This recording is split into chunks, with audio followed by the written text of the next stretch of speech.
Our next guest is our good friend, Dr. AWR Hawkins, the Second Amendment writer for Breitbart News. What's going on, man? Hey, what's happening? Good to be with you. Absolutely. It's always a pleasure having you on. So, you recently wrote a piece sort of pulling back the curtains on mom demand action. Tell us what you learned about that. Dude, you're getting me right off the bat. Yeah, come on, man. We just dive right in.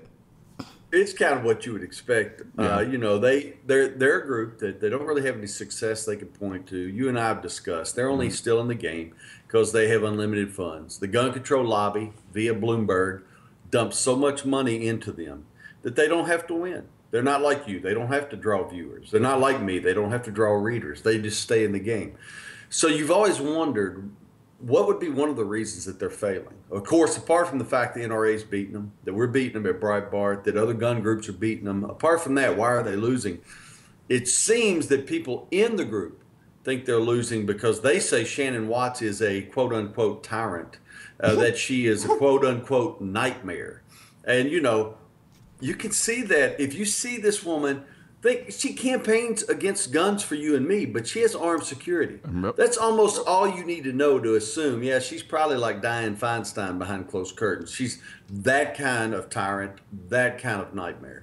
Shannon, I've been getting, I'm getting a lot of echo. I don't know if you try turning down your volume just a tad because I can hear myself. Are you talking to me? Yeah. Sorry. All right, you good? Can you hear me now? You can still hear me? I can still hear you. Okay, perfect. So no, what I'm saying, with Shannon Watts initially, like I came at her pretty even kill. I didn't really kind of go at her very aggressively, and I tried to come at her as fairly as possible. And then more and more, and as more as I start to interact and engage with her, she's not a very great person. And I mean, even outside the realm and the spectrum of the gun world, you start to pick up on certain aspects of a personality trait that is just not really good. And so it got to a point where I said, you know what, I'm at this point, she's just going to be nothing more than a transient punching bag on Twitter for me, because even when you try to engage her on a real level, she doesn't necessarily respond in the same way. She almost inevitably usually responds like a child. And for me, especially somebody in her position with the responsibility that she has as a leader of a so-called movement or group that's in place to advocate for what they say is gun safety, she acts incredibly childish with respect to the issue. So it strikes me as no surprise whatsoever that she has the reputation that you pretty much uncovered recently in your article. It doesn't surprise me at all.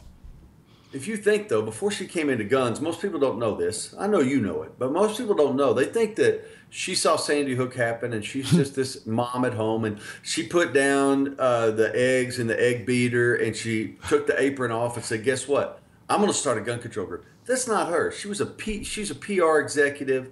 She was in a firm. She did a lot of things, and PR is her game. And she's been, yes, she's been pushing moms to man, but she's really been selling herself. Yep. That's what her colleagues are saying. Setting herself up for something. And there are lots of speculation. She lives in Colorado now. What's she up to? Why would she be out there? Those kinds of things. I'm not gonna carry out the speculation here, but I'll just say I'm like you. I'm not a bit surprised. And I think that's one of the reasons that her gun control arguments have been so what would be the right word? Anemic. Yeah. Because she's not really interested in the topic. I'd say impotent, but self-promoted. Yeah, no, exactly. I mean, she's a narcissist of the highest order. Absolutely. Right. I kind of picked up on that from the word go. And in living in this space the same way you have, you can usually pick up on that level of narcissism pretty quickly. And I don't really get that there's just a fundamental fire. There's like this fire burning inside of her that wants to push this gun control agenda above and beyond what it does for her from an advantage, what it does for her on a personal level, and the rising of her brand, so to speak, her personal brand, not necessarily the organization. You also wrote about gun violence in Mexico. So what did you learn there? This is a sad story to me. I mean, it's sad for the Mexican people. The study came out and they looked at armed conflict. This is really hard to believe, but this is a scholarly study. It's not something that mom and pop did in the basement. And I'm not against mom and pop, but it's scholarly. Yeah. And out of all the countries in the world, Mexico is second only to Syria when it comes to armed conflict. That's so hard to believe when you think about the fact Syria's in a civil war. They were in a civil war throughout Barack Obama's presidency. Yeah. They're in a civil war now. If you're second only to them when it comes to armed conflict, I mean, somebody wake up. The gun control isn't working. That is a huge deal. A huge deal. Right. It's honestly, I mean, it's frustrating because you point out the fact that gun control isn't working, and someone goes, well, someone watching this is like, why are you even bringing up gun control? Well, you and I are both aware of the gun control laws in Mexico, and they're incredibly strict. Right. And yet you still have this insatiable level of violence going on in Chicago. Well, in Chicago too, in Mexico. And it's kind of like, even if it's not to say, hey, change the gun laws in Mexico, anybody here in America should be able to look at that example and understand that chasing the tail of more gun control is not the answer to solving any of the possible solutions. It's not the answer to solving any of the problems that we're having in this country with respect to violence, especially when that violence is very particularized in very, very hyper-focused areas. So it's like, it kind of annoys me that we constantly have to have this conversation about it over and over again. When I've pointed out to you, I've shown you the picture. This is exactly what the picture looks like. The picture doesn't look good. What we did to fix it isn't working, but yet you still want to keep doing what's not working. And the other reason you bring up gun control, just so viewers understand, there are people running in Mexico this year. I've covered them. They're trying to get into office, running on doing away with the gun control apparatus so the law-abiding citizens can defend themselves. This is an argument being made in Mexico. It's not an argument you and I are birthing, and the Mexican power structure won't allow it to happen. And what it means is, just like in Chicago's South Side, it means that innocent Mexican citizens, they're slaughtered in the streets at such a rate that country is number 2 in the world for armed conflict, according to this study. That you can't escape the horror of that. Yeah. And gun control, in my opinion, is to blame. No, absolutely. I mean, think about it. And we say this all the time, and I have to keep saying it over and over again, and I'll keep saying it over and over again because apparently people don't want to listen. When you take the guns away from the citizens, the only people who have them at that point are the people you really don't want to have them, which are the criminals. Mexico has very strict gun laws. Look who has all the guns in Mexico. These aren't the citizens who are running around having these gunfights in the middle of the streets of Mexico. It's not. Right. You know, so who are these people? Pretty much the people who aren't supposed to have them. If that's not indicative of if that's not indicative of the failure of gun control with respect to dealing with violence, I don't know what else. I can't give a better example. There isn't one. Right. No, you're exactly right. And for the people out there who think gun control is the answer, who still think that, understand that Mexico has background checks that require not only a criminal background check, not only a mental background check, but also a physical background check, checks your physical health, and a background check that covers whether you've ever had a drug addiction problem yourself or in your family. I mean, we're talking about such in-depth gun control, it's crazy. You have to register your weapons. You have to turn over all kinds of documentation. I mean, it's nuts. And after all that, what do we have? We have Mexico as the second most violent country in the world, according to this study, if you rate things on armed conflict. Yeah. Folks, Mexico, France, you look at where the most stringent gun control is, Chicago, and what do you see? I don't see tranquility. I see bloodshed. I think we got to learn a lesson. Yeah, I mean, you essentially, you're creating, I wish they would understand that you are essentially creating a bucket or a population of victims when you take away their right to bear arms, or heavily restricted so much that they're not readily accessible. And I don't know why we kind of have this childish-like mentality and thinking that we can regulate violence away. Like it just doesn't work like that. And at some point, you're going to have to step outside of the virtual space of your safety zone and come into reality and understand that we have to deal with the issue head on.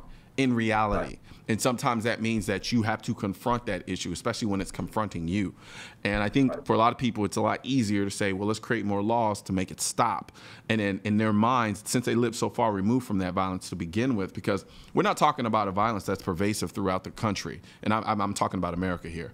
We're not talking about a violence that's spread across the nation in every city. You know, you just have everyone running around shooting and killing each other. We've already demonstrated on countless occasions that the vast majority of the crimes that are happening, the vast majority of the gun violence in this country are coming from very specific areas. Like there are small areas responsible for an incredible percentage of the gun violence in this country. And so being that far removed and saying from a distance, hey, you know what, make more laws so we can stop the violence over there.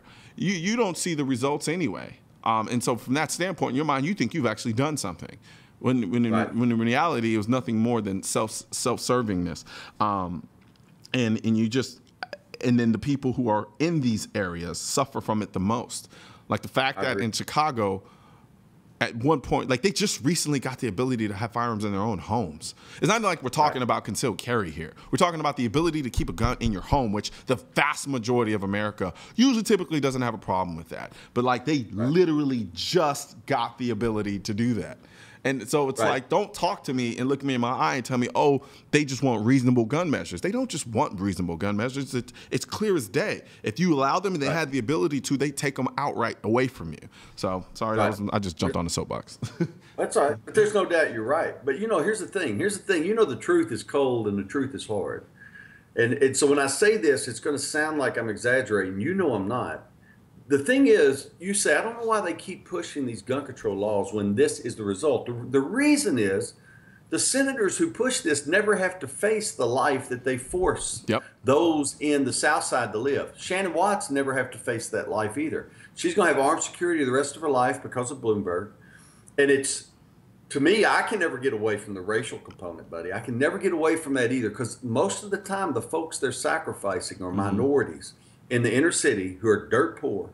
And these people are treated like animals. Now, they vote for these Democrats, don't get me wrong, they vote for them, but they're kind of tricked. The reason that, by and large, the reason why I think that is, and I'm sorry, I didn't mean to cut you off. That's all right. Yeah, and I say it all the time. If you can seep the idea and the notion of racism into a conversation, it's incredibly divisive. When you take into account the history of black people in this country, and then you poke at that wound constantly, and you use it to your advantage, it's easy to blind me with the idea of racism, and then for me to overlook what's probably in my best interest, because you're confusing me and distracting me with this idea of racism. So what's happened is they've injected racism into the political sphere of things. So majority of the people, like, I'm not going to vote for someone who I perceive to be a racist. Whether it's been confirmed or not, they've done a good job because they own the media platforms to present and color it that way. So from that perspective, I'm not even focused on the gun issue at this point. I'm not even thinking about it from that standpoint, because I'm like I'm not going to vote for someone who I think is a racist.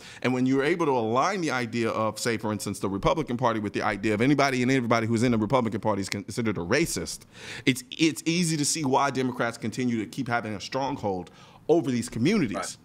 Unfortunately so, it's at the expense of their ability to defend themselves with a firearm. And then it largely ends up happening that the Enlightenment point tends to happen a little bit too late. And so then... it's at the expense of their life. You're saying it's largely at the expense of them being able to defend themselves. What I'm seeing in Chicago and other places, it's at the expense of their life. In Chicago, there were 26 people shot over the weekend.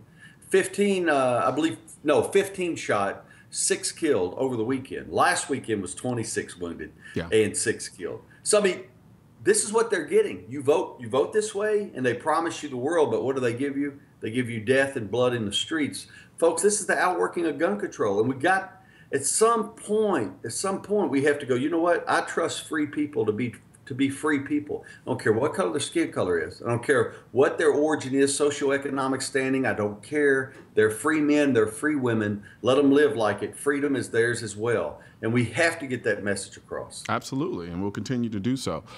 With that being said, we're going to take a real quick break, and we'll come back and we'll talk about some more.